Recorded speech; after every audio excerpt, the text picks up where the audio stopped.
Let me show you how I make my meatballs. Just taking a quick coffee break here before I get it started. I love coffee and I love my EV cup. Let me tell you a little fact about me. I went to school for culinary arts and I have a degree also. I love to cook. I cook with my heart. I love to feed people and I love to cook for my family. And I don't need anybody to tell me how to cook.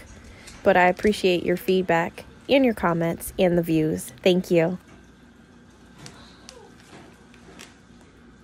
Let me show you how I'm going to make my meatballs. So I'm starting off with a pound of 80/20 ground beef here. I'm going to go ahead and just crumble that up and put it into a bowl. I'm going to add in 1 egg and all my seasonings. I'm going to use some garlic powder, onion powder, Italian seasoning, salt and pepper. I do have a small yellow onion and some garlic cooking up in some olive oil too, and I'm going to pop that in the freezer to cool. At this time too, I'm preheating my oven to 350 to par bake my meatballs.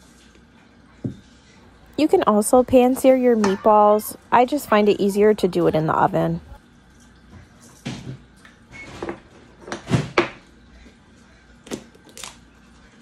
Now I'm going to go ahead and throw in some grated Parmesan cheese. And then I'm going to add in my Italian breadcrumbs. I do everything by eye here, but if you had to measure it, it's probably 1/4 cup of Parmesan and 1/4 cup of the breadcrumbs. So now I'm just going to go ahead and give everything a mix after I get my egg in. And then if you notice that the mixture is a little too wet, you can go ahead and add in a little bit more of the breadcrumbs. So what I do too at this point is once I have everything all mixed, I'm going to take a little patty and I'm going to cook that up just to make sure that I have enough seasonings. If it doesn't have enough seasonings, I'm going to go ahead and adjust it at that point. Just a little tip, why make all your meatballs?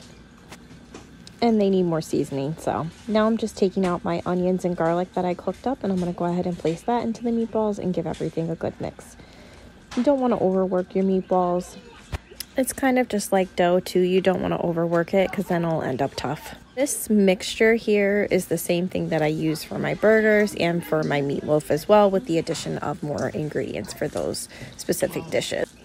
I would just take out the Italian seasoning for burgers and meatloaf. Oh, good. So at this point I realized that they're a little too wet still, so I'm going to add in just a little more breadcrumbs.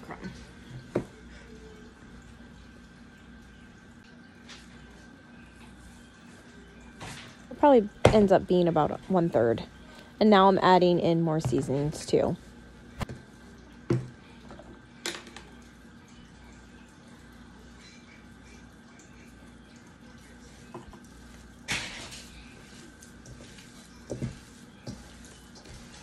You can just drop them right into your sauce too, but I do like browning them a little bit in the oven and then throwing them in the sauce.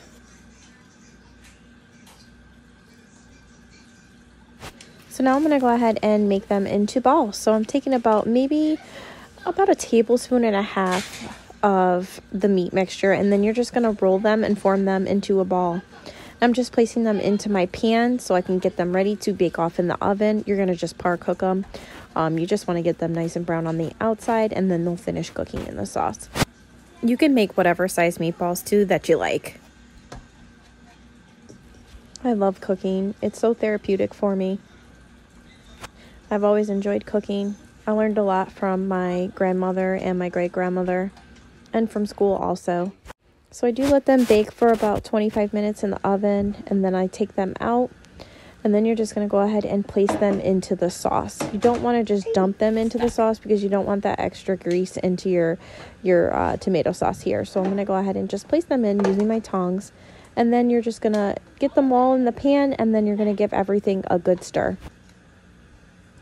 Meatballs and sauce freeze very well too, so I do end up usually saving my leftovers. I do end up putting them in a Ziploc bag and freezing them for like a later meal. I do use this for like ziti and stuff like that too. So just a little tip, you know, if you cook more than enough, you can always freeze them. They make a nice Sunday dinner or a quick, easy, you know, weeknight meal too. If you already have it cooked, all you got to do is just cook up some pasta to go with it. Or you can make meatball subs too, which is really good. So many options, and cooking is never set in stone. It's what you like. If you don't like something, don't use it. Make it your own. Change it up. Do what you like. Do what you want to do for your family. So after I have them all in there, I'm going to go ahead and give it a good stir. And then I'm just going to put my sauce down on low and just let it cook. It's only going to need probably another 20 minutes from here. And you're just going to go ahead and cover it up and just let it sit there on low. And then you just cook your pasta and it's ready to serve. Here's what they look like all finished. Thanks for watching.